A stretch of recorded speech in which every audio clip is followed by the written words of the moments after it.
Shalom warga kerajaan. Setelah kita disuruh mengejar peace with all men dan holiness, bulan ini kita belajar tentang pengeterapannya, yaitu walking in godliness. Apakah godliness itu? Eusebia. Eusebia itu bukan cuma karakter, cuma termasuk gaya hidup. Seringkali mungkin menerjemahkannya agak sulit.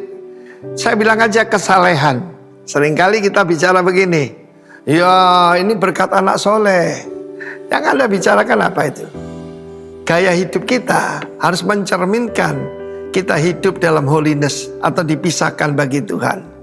Seorang pemimpin kerajaan ataupun siapa pada kita pengikut Kristus, kita belajar dari David. Dia dipilih karena heart, head, pengetahuan, lalu hand, kecakapan, dan habit.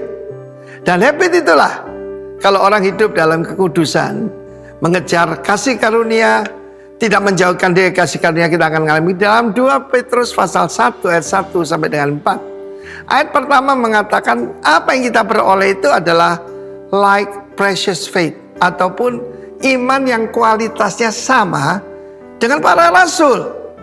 Seringkali kan kita bilang begini, ya saya kan bukan malaikat.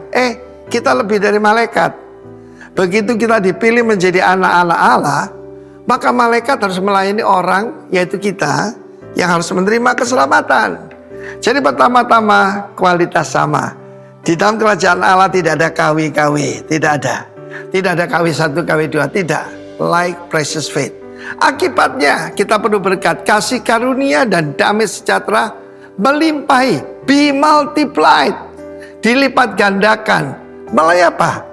Pengenalan di sini bukan pengetahuan, tetapi encounter ataupun pengalaman pribadi akan Allah dan Yesus Tuhan kita. Di dalam ayat 3 dijamin kuasa ilahinya, His divine power.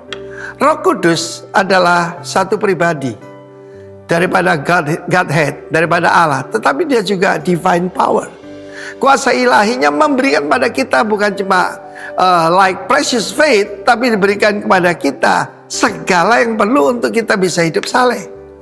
Melalui pengetahuan akan Dia yang telah memanggil kita, ini tujuannya. Glory and virtue. Glory itu kemuliaan, ya. Kemuliaan dan kuasa yang mulia dan ajaib. Bukan cuma ajaib, di sini adalah nilai utama. Kita ini berbeda dengan dunia ini. Ayat 4 mengatakan kita diberikan dengan jalan yang menganugerahkan. Supaya anugerah, semua pemberian. Precious faith, divine power. Apa yang diberikan? Janji-janji berharga dan sangat besar. Luar biasa bukan? Masa lalu dihilangkan, kuasa untuk hidup benar hari ini. Walking in godliness. Dan tujuannya kemuliaan dan hormat. Dan satu lagi, janjinya masa depan. Apa yang kita bisa andalkan? Janji kampanye? Nggak bakal. Janji pemimpin bisa berubah.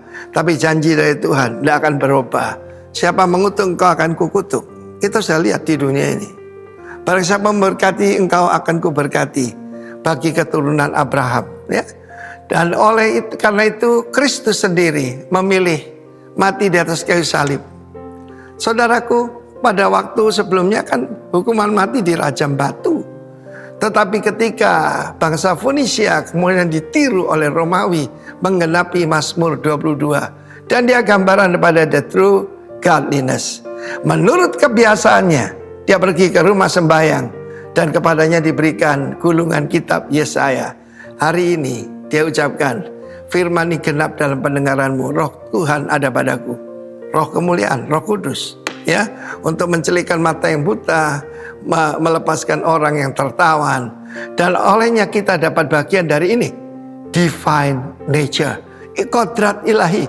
Dan luput dari hawa nafsu duniawi yang membinasakan dunia.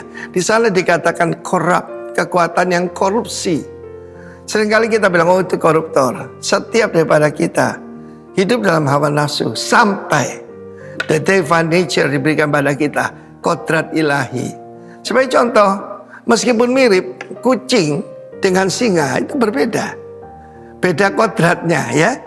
Manusia dengan binatang juga beda.